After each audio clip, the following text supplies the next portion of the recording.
She smiled at me while my birthday cake was still falling. Not after, during. That smile, slow, deliberate, satisfied, told me everything I needed to know about the last 3 years of my life. Oops, she said. One word.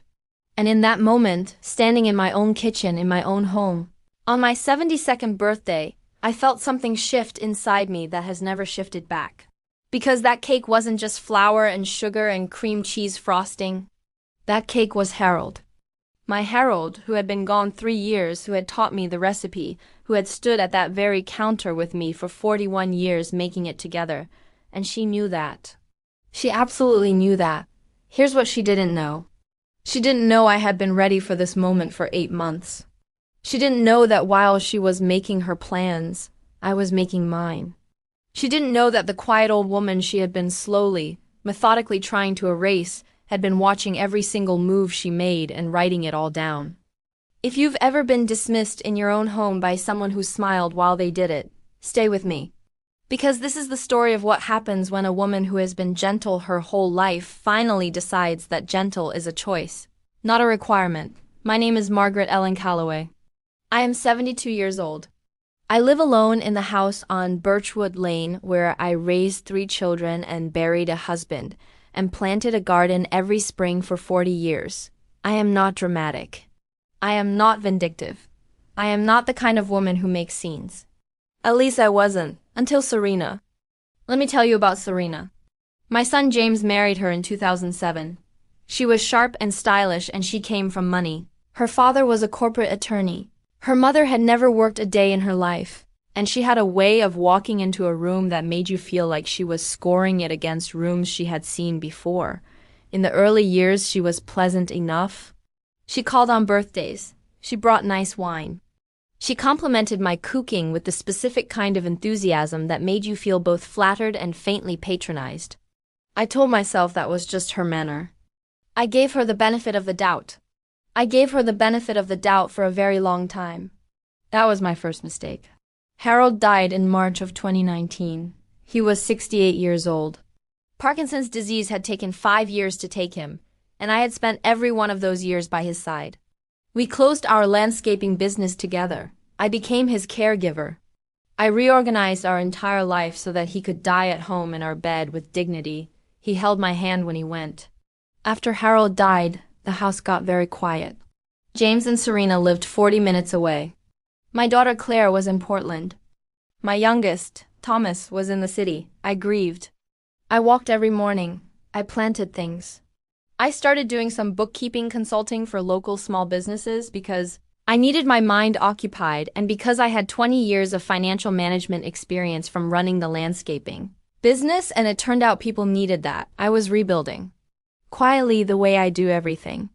And that's when Serena started paying attention, not to me, to what I had. Harold and I had been careful people. We owned the house on Birchwood Lane outright, worth close to $500,000 by 2020. I had investments, Harold's life insurance, his pension. Modest but solid, comfortable, and Serena, I believe, did the math. The first comment came in the fall of 2020. We were sitting at my kitchen table, which Serena had never previously shown any particular interest in, when she put her hand over her heart and said, "Mom, don't you think a woman your age shouldn't be rattling around alone in this big house?" She said it like concern. It felt like surveying. I said I was perfectly happy where I was. She smiled and said, "Of course you are, sweetheart. Sweetheart." She had never called me that before Harold died. I noted it. I smiled back. I didn't say anything else. But something in my stomach went cold. That wasn't the worst part, though. Not even close. Over the following months, the suggestions multiplied. She started sending real estate listings to my email, retirement communities, assisted living facilities, what she called active senior communities, with pools and social directors named Debbie. You'd have people around you all the time. Mom, think of how nice that would be. I filed every single one of those emails in a folder. I labeled it Serena's Plans. That folder would eventually contain 214 emails. But she wasn't just working on me. That was what I didn't understand yet. While she was sending me listings with one hand, she was making phone calls with the other. I didn't find out about the calls until the spring of 2022, when my daughter Claire finally told me the truth. Claire said, voice tight with anger, that Serena had been calling her for months, telling her I seemed confused sometimes, that I was forgetting things, that she had noticed changes that worried her. She used the word decline. She suggested Claire come visit and assess the situation for herself. She was building a case, not to help me, to establish that I couldn't be trusted to manage my own affairs. I sat at my kitchen table after that conversation and I cried, not from weakness, from the specific grief of having your best interpretation of someone shattered. Because I had been telling myself Serena was just tactless, just self-absorbed, just a certain kind of person. The truth was worse. She was deliberate. And while she was being deliberate, my son was letting it happen. James has always been the kind of man who takes the path of least resistance. He's not cruel. He's not a bad person. He is simply someone who has never learned to disappoint his wife, so he has spent his marriage gently disappointing everyone else instead. Every time Serena said something that landed wrong at a family dinner, James would find me in the kitchen afterward and say, "She means well, Mom." I counted. He said it 47 times over 3 years. I know because I was keeping a journal by then. That journal becomes very important later. But let me tell you about the professional humiliation first. Because the house wasn't the only target, my consulting work was going well. I had several local small business clients. I had recently taken on a restaurant group, 4 restaurants, real accounts, real money, genuinely satisfying work. I was earning more than I had in years. I felt useful, sharp, capable, and Serena found that embarrassing. She referred to my work, at every opportunity, as that little bookkeeping thing. She told someone at her club that I was just helping a neighbor out as a favor. When I mentioned at a family dinner that I was considering taking on a larger account, she laughed. She actually laughed, just a quick, surprised, amused sound. "Mom, that sounds like a lot," she said, collecting herself. "Do you really have the bandwidth for something like that?" I looked at my son. He studied his dinner plate. I took the account. I didn't tell her. I was learning that some information was better kept private.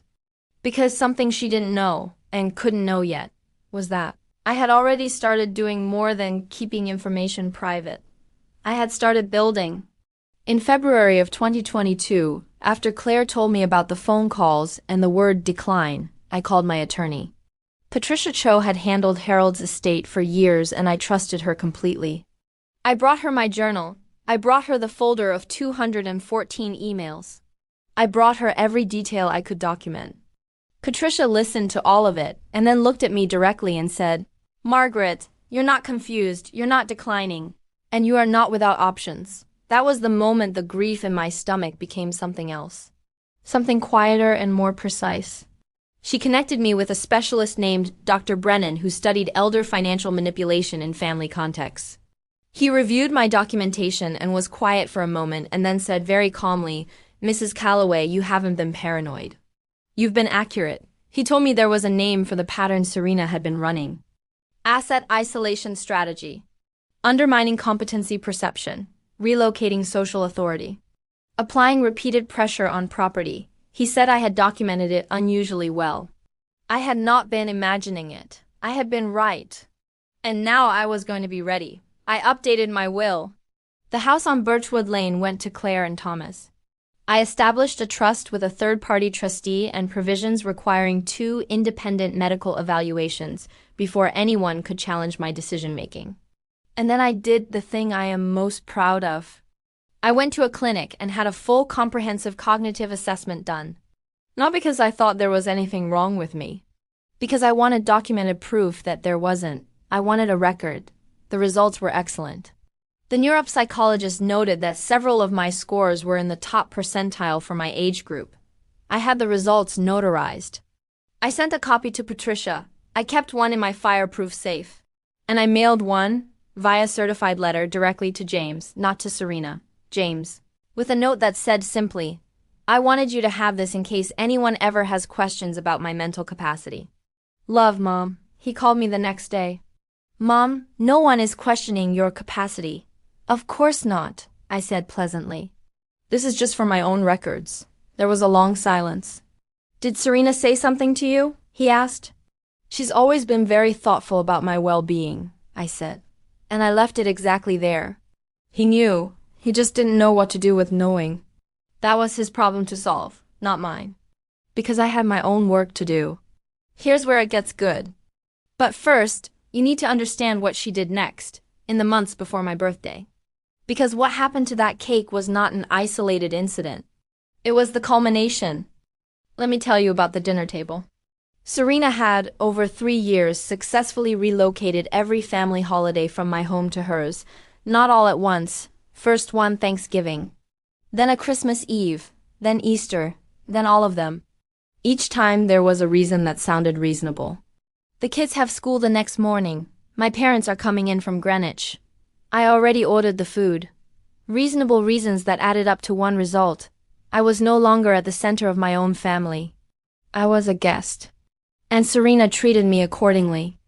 She seated me at the end of the table nearest the kitchen. She called my dishes Mom's little contributions when she introduced them to guests. She once described my green bean casserole, a recipe that had been at every family gathering since 1979, as very retro, very cozy. Very Mom, said with that smile. That particular smile that was warm from 10 feet away and something else entirely up close. My friend Linda noticed it once. She found me in the kitchen at Christmas and said quietly, "Margaret, are you all right?"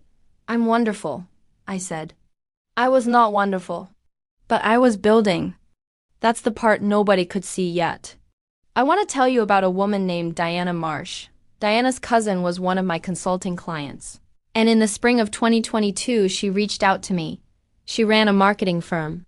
She needed financial oversight for her smaller clients. We had coffee. We talked for 2 hours. She offered me a part-time consulting contract at a rate that was, frankly, more than I had expected. I accepted. By the summer of 2022, between my existing clients and the contract with Diana, I was earning more than I had at any point since Harold and I closed the business. Serena thought I was doing a little bookkeeping thing. What I was actually doing was rebuilding my professional life from scratch while keeping it entirely invisible to the people who had decided I was past my prime. I kept that quiet. I kept all of it quiet. Because I understood by now that visibility is protection, but only when you choose the moment for it. I had a contact through Patricia, a journalist named Robert Cho, who covered financial crimes and elder fraud stories for our county newspaper. He was working on a documentary-style piece about asset isolation tactics used against older adults in family settings. He needed a case study, well-documented, clear pattern. Willing participant. I spent 3 conversations with Robert going through my journal and my email folder and Dr. Brennan's assessment. He sat with all of it and then said, "This is one of the clearest documented examples I've seen in a private family context." We agreed the piece would run in January. I agreed to be anonymized at first. Just enough to be recognizable to the people who were already in the story. Not identifiable to anyone outside it. But here's what I want to tell you. All of that, the attorney, the trust, the cognitive assessment, the journalist, all of that was already done by the time Serena walked into my kitchen on my birthday. The plan was already in motion. She just didn't know it. And I hadn't decided yet whether to burn the bag. That decision got made for me. September 15th, 2022, my 72nd birthday. I had been cooking for 2 days. Harold's potato salad. My mother's lemon bars. A brisket that had been in the slow cooker since 6 in the morning. And the cake. The birthday cake was 4 layers of vanilla with cream cheese frosting and fresh strawberries arranged. In the spiral pattern that Harold and I used to argue about affectionately. He liked concentric circles. I liked the spiral. For 3 years I had made it myself and split the difference. I set it on the white cake stand Harold had bought me for our 25th anniversary. I stepped back and looked at it and felt all the complicated feelings that beautiful things bring when they're tied to someone you've lost. Then I went upstairs to change for my guests. I came back down 30 minutes later. Serena was in the kitchen. The cake was on the floor. The stand was intact. The cake was not. It had hit the tile in a way that scattered frosting across the floor and broke all 4 layers and put strawberries under the refrigerator. I stood in the doorway. There was a roaring in my ears. I looked at the cake. I looked at Serena. She was looking back at me with an expression that was trying very hard to be distressed. "Oh, Mom," she said. I was just trying to move it to make room for the drinks and my elbow caught it. I looked at the counter. There were no drinks waiting to be placed anywhere near where the cake had been. The counter had ample room. The cake stand was at the far left edge, away from everything. There was no reason for her elbow to have found it. None. "I'm so sorry," she said. Then she looked straight at me and said, "Oops." With a smile, I looked at her for exactly 4 seconds. Then I walked past her through the living room to the chair by the fireplace where she had placed her bag, the Gucci bag. $900. She mentioned it constantly. I picked it up. I carried it through the kitchen without saying a word. I walked out the back door to the fire pit. I had lit it earlier. It was burning well. I dropped the bag in. I stood there and watched it for a moment. Then I walked back inside to clean up my kitchen. The silence lasted approximately 7 seconds. Then Serena screamed. The scream brought everyone. James, who had been in the living room, appeared in the backyard doorway. Serena was standing at the edge of the patio, staring into the fire pit, making sounds I would not have thought her capable of. "That was $900, Margaret." She had never called me Margaret before. It had always been Mom. "Was $900, I said. "Yes," James said. "Mom, your wife knocked my cake to the floor," I said. "It was an accident," Serena said. Her voice was shifting back toward controlled, but it was effortful. You could see the work it took. "Your elbow," I said, very quietly, "found the one thing on that counter connected to your father-in-law, on the one day of the year associated with that thing, when there was no reason at all for your elbow to be anywhere near it." Nobody moved? Thomas was in the doorway now. Claire, who had driven from Portland specifically for my birthday, was standing slightly behind him. She had the look she gets when she has been right about something she hoped to be wrong about. My neighbors were there, my book club friends.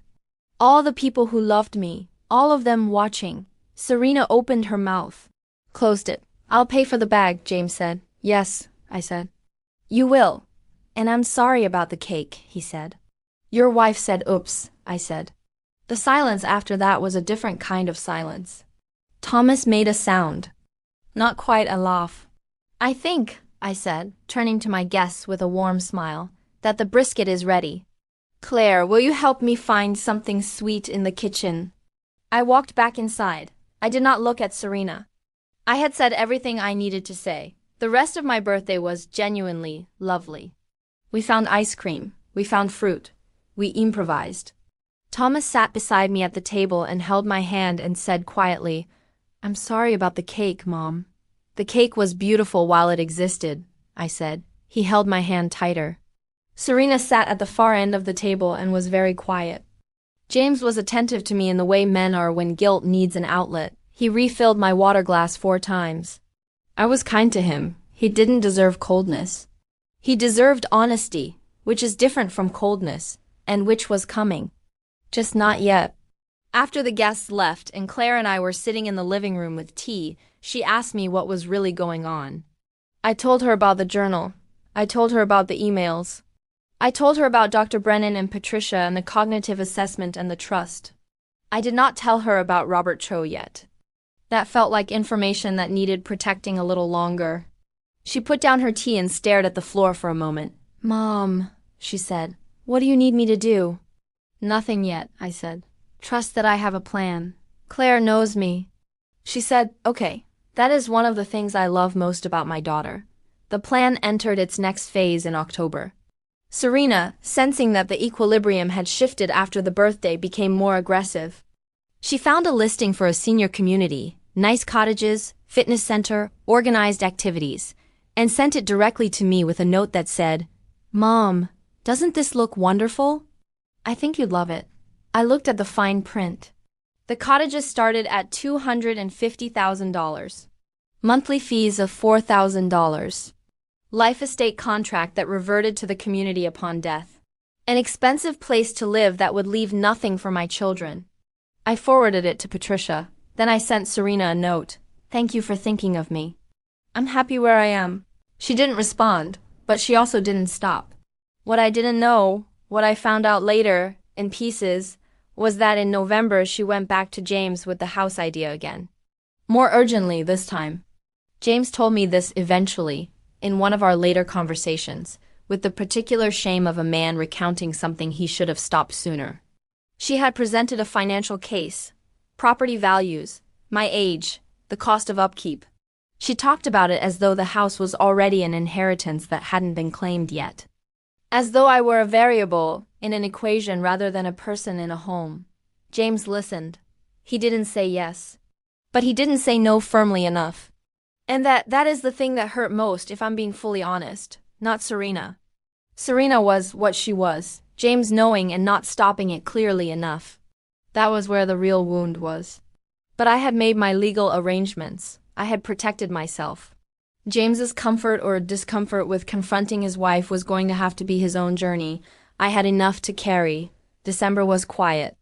Christmas was at Serena's house. I attended. I brought my green bean casserole. I sat at the table and watched and listened and smiled when I was supposed to smile. Serena watched me back. She had a new wariness in her eyes since the birthday. The smug assessor's gaze had been replaced with something more calculating. Something that recognized, maybe for the first time, that I was not entirely predictable. I found I didn't mind that she knew it. I found I liked it, actually. I smiled at her across the table. She looked away first. January 14th. Robert Cho's article ran in the weekend edition of our county paper. The headline was, "Targeting the Nest Egg, How Family Members Use Isolation Tactics to Control Older Adults." It described the pattern, step by step, with documented examples. Mine was one of 3 cases used, all anonymized, but described in enough detail that anyone in the story would recognize it. Anyone outside the story would not. It was shared widely. Regional publications picked it up. Elder affairs outlets linked to it. It reached, within 2 weeks, an audience I had never anticipated. My phone began ringing the first Sunday. Book club friends. Neighbors. People who knew me and who had read and felt a cold shock of recognition. They called to check on me. They called because they understood without being told. I received those calls with gratitude and said very little. Thomas called Monday morning. He cried a little. He apologized. I told him he had nothing to apologize for. He had not been in a position to see it. He said he was coming for the weekend. He did. We cooked together and ate at the kitchen table and talked for 6 hours. It was one of the better days I'd had in years. Claire called that same morning. She had read it. She asked if it was me. I said yes. She was quiet. Then she said, "Mom, I wish I had listened sooner." "You listened when it mattered," I said. James called Tuesday evening. His voice was careful. "Mom, that article." I waited. "Was that, I can't speak to other people's stories," I said. Another pause. "Is there something you want to tell me?" He said. "I've been trying to tell you things for about 3 years," I said quietly. "But I'm still here. And I'm still happy to talk." The silence stretched. "I think I owe you an apology," he said. "I think you're right," I said. He apologized, not for Serena, for himself. For 47 dinners. For the dinner plates he had studied, for choosing the easier thing every time there was a choice. He cried. I accepted the apology. Because James is not a bad man. He is a man who took the easy road so consistently that he didn't realize the road had led somewhere ugly. That's not cruelty. That's a different kind of failure. But it's one that can be corrected. Serena did not call. I did not expect her to. Now here's the part of the story that I genuinely did not design. The part that arrived on its own. The part that the universe apparently decided to handle personally. Serena's father had a health event in early spring. Nothing immediately life-threatening but significant. Her parents began the process of reorganizing their estate. Her father's attorney consulted an elder financial specialist about managing assets and family dynamics during a health transition. That specialist was Dr. Brennan, the same Dr. Brennan who had reviewed my case 14 months earlier. Dr. Brennan, in full professional compliance, provided a consultation that included discussing the recognized patterns of family-based financial manipulation. He mentioned research, he mentioned documented case studies, he mentioned an article. Serena's father's attorney read that article. He shared it with Serena's parents. And Serena's mother, who had never paid much attention to me, made a phone call to her daughter. I don't know exactly what was said. I know only what James eventually told me. I know that somewhere in those conversations, the pattern described in the article became relevant, not in the abstract, but very specifically and personally. Serena's parents updated their estate. They established a trust. They brought in a professional fiduciary. They installed oversight. The inheritance Serena had been anticipating was not gone. But it was secured, guarded, no longer conveniently accessible. I did not do that to her. Her parents did that because of her. There is a difference, and it matters. But the result was the same. The plan she had been practicing, the quiet, patient strategy she had spent 3 years running on me, had been recognized by the people who knew her best. And they had responded accordingly. I thought about that for a long time. I thought about how patterns reveal themselves. How the same behavior that looks like family concern in one setting looks like something else entirely when the target is someone who knows you too well to be fooled. By spring of 2023, Birchwood Lane was peaceful. James began calling more often. Not out of guilt, or not only out of guilt. I think the year had done something to him. I think it had forced a kind of honesty he had been avoiding. I don't know the details of what happened between him and Serena. That is not my business. What I know is that by April the listings had stopped. The comments about the house had stopped. The word sweetheart had not been used since the birthday. Easter came back to Birchwood Lane because James asked if it could. I said yes. We set the table. We cooked. The grandchildren ran in the backyard under the maple tree. Serena sat at my table and helped clear dishes without being asked. She did not apologize. I did not expect an apology. I expected behavior change. That is what actually matters. I was gracious to her, not because I had forgotten, but because I had decided to be the version of myself I respect, regardless of what she deserved. There is a difference between forgiveness and forgetting. I forgave. I have not forgotten. In June, Diana offered me a formal senior consultant title at her firm. 2 days a week from home. Real compensation. Real title. Real work. I accepted. I walk 3 miles every morning. I am in my 2nd year of a French language class at the library, which is harder than I anticipated and more satisfying than almost anything I have tried since Harold died. I am planning a trip to Montreal in October with Claire and Nora. The house on Birchwood Lane is mine. The maple tree is turning. This September I baked the birthday cake again, my 73rd. Alone in my kitchen, early in the morning, window open to the cool air. I got the frosting right. I arranged the strawberries in the spiral. I set it on the white cake stand.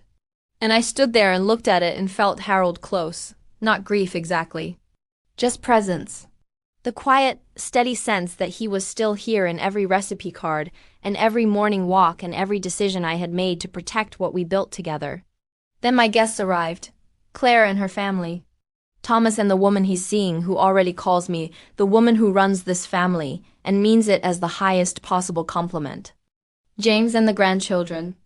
We sat at the table on Birchwood Lane. We ate brisket, we sang, we ate the whole cake. I have been asked whether I regret any of it. The legal steps, no, not for a single moment. Those were necessary and correct, and I would do them again faster. The bag in the fire pit? I tell the truth about this. That was not strategic. That was 72 years of dignity reaching its absolute limit. I would not advise anyone to make decisions from that place. But I also cannot honestly tell you I wish I had done differently. Because sometimes the right response to, oops, is something larger. Something that says clearly and without ambiguity, I see exactly what you are doing. I have always seen it. And I am done pretending otherwise. Harold used to say wisdom is knowing which battles to pick. I would add only this. Wisdom is also knowing when you have already picked enough. That you are allowed to stop absorbing other people's cruelty in the name of keeping the peace. That peace built on your own silence is not peace. It is just a very quiet war you are losing alone. The women who spend their whole lives being gentle are not women without power. They are women who have been choosing, every single day, which battles deserve their fire. I found mine, and I burned exactly what deserved to burn. Nothing more. Nothing less.